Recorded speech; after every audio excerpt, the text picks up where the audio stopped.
Hi all, it's Emily with ESPN ESPORTS, and I am joined by Guardians Support huhi after, um, I guess a close loss yesterday and then a pretty strong win today. Overall, how do you feel like this past weekend went for your team? This past weekends, I think like it's been really good. We've talked out a lot of problems, and I feel like we're actually improving, going to a direction.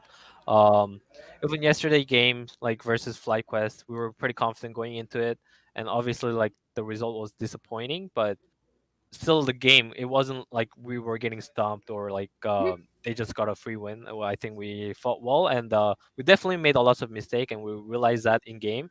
So we took a pretty good VOD review going to this week, and yeah, this today's game I think kind of showed that because we were more confident.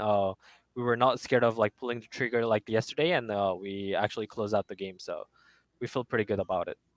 So that's something that's kind of been a hallmark of your team, even back when you were losing games. I actually thought your early game was like fairly decisive and pretty strong. So talk me through, I guess, how you guys have developed that early game. Because I know there was even a statistic where they like someone, I think it was either Golden Guardians or Narrow, tweeted out like your early game was actually one of the best in the league, even when you were losing a lot of games. So, who takes control of the early game and how do you guys communicate during it? I think early game is usually closer our jungler who takes control, and I think he's just really talented about how to snowball his matchup, how to get lists for laners and stuff like that. And obviously our laners too. I think we were all like more of a self-sufficient and selfish laners.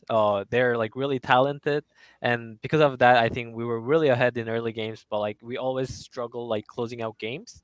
And yeah, I think what we were trying to do is that we don't want to give up our color or like our advantage that we have, but also like try to improve on our mid late game in communication or like if we have an issue with team fighting, we'll go over those things and like try to go step forward and can actually close out the games with the lead we have early.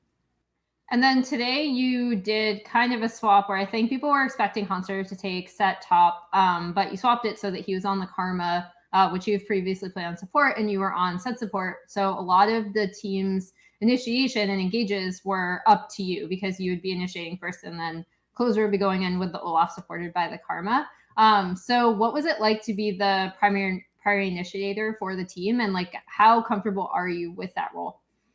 I think everyone on our team will eventually feel comfortable, and even me, like I'm not like always comfortable on it. For example, yesterday versus Fly, I was playing Nautilus, and I still like felt doing some engages or being feeling confident. And yeah, those are the things that we were actively working on it. And today, everyone was giving me even like confident comms for my back, and I was also like being confident for myself. And I think that's why like we could pull out those kind of good engages. So yeah, I think our goal in the end is like whoever is on the primary engage, we're Mhm. gonna make sure that person can play their game, and the others will support their gameplay.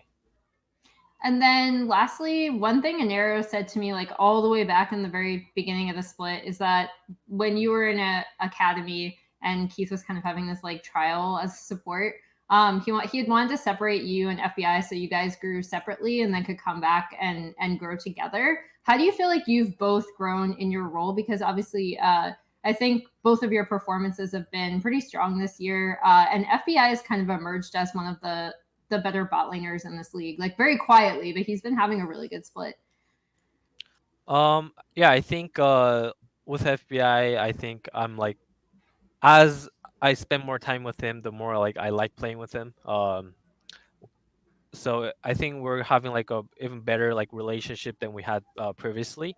Mhm. Um, and yeah, I think we're both like improving. Like we're not really scared at all like what to confront to each other. We know that we're saying these things to for us to get better, and it's nothing like harmful or anything. So I think yeah, me and Victor's our FBI's relationship are going really well, and I do think he's a really good player. So I'm really happy playing with him.